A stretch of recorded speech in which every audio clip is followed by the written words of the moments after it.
अस्सलाम वालेकुम, मैं आपका भाई मुबीन अहमद और हमारा ये 3 मरला का सिंगल स्टोरी घर तैयार हो रहा है। इस समय हम इस करके गराज में मौजूद है।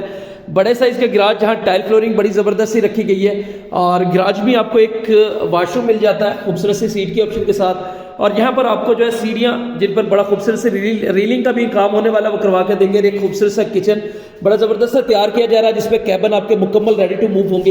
इस घर में आपको 2 बेडरूम मिलते हैं और 2 वाशरूम इस घर में रखे गए। तो ये इस घर का आपका पहला बेडरूम है। खूबसूरत सी मार्बल फ्लोरिंग, वॉलपेपर, सीलिंग के डिजाइन ज़बरदस्त रखे गए। बैक पे आपको इस घर का दूसरा मास्टर साइज का बेडरूम मिलता है।